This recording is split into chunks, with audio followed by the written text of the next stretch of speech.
Bonjour et bienvenue dans votre nouvelle émission qui vous aide à mieux comprendre le monde digital sans jargon et sans stress. Ordinateur, smartphone, internet, application.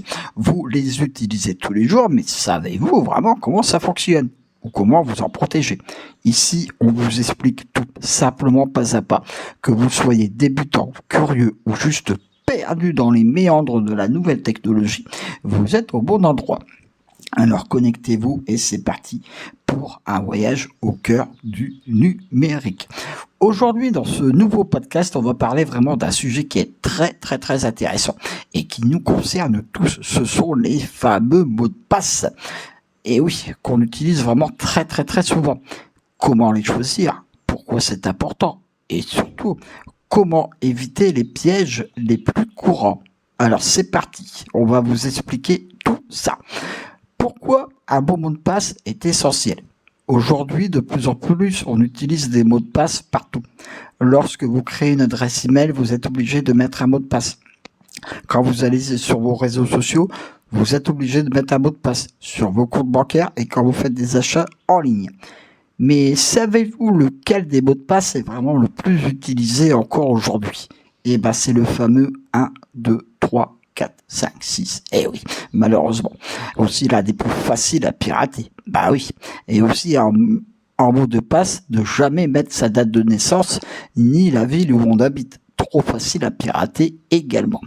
Un mot de passe, c'est comme une clé numérique. Et oui, quand vous fermez votre maison, vous fermez la porte à clé.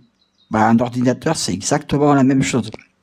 Pour qu'il soit vraiment inviolable, il faut vraiment un très bon mot de passe pour que votre ordinateur puisse être tranquille. Et plus cette clé est simple, plus il est facile pour quelqu'un de s'introduire dans votre maison virtuelle.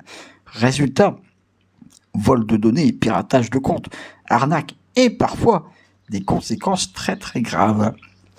Alors, les erreurs à éviter. Voici ce qu'il ne faut surtout pas faire.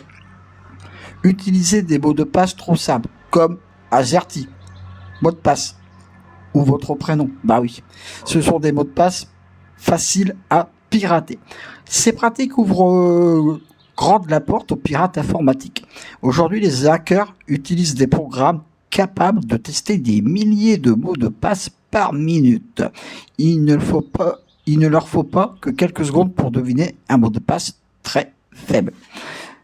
Comment choisir un bon mot de passe? Alors, quand vous créez une adresse internet, maintenant, il faut choisir un très beau mot de passe, vraiment très sécurisé. Il faut que votre mot de passe comporte au moins 12 caractères minimum pour que celui-ci ne soit pas facile à trouver.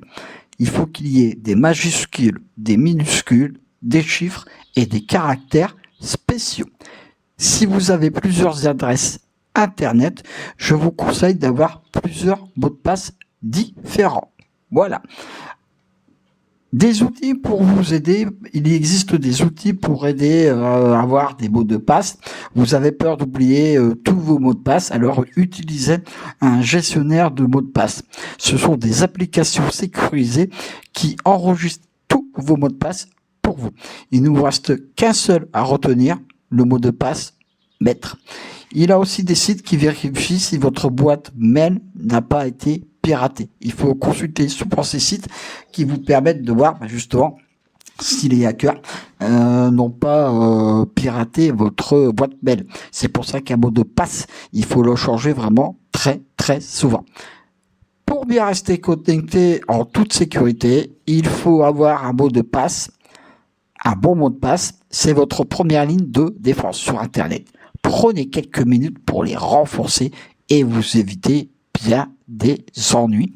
Comme je l'ai dit précédemment, changez aussi régulièrement vos mots de passe le plus souvent possible, mes amis.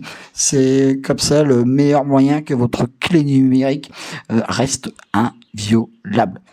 Merci d'avoir écouté ce nouveau podcast, le numérique pour tous. N'hésitez pas à partager cet épisode et d'ici là, je vous retrouve la semaine prochaine pour un nouveau podcast, le numérique pour tous. Et d'ici là, mes amis, surfez en toute sécurité avec de très bons mots de passe. À la semaine prochaine.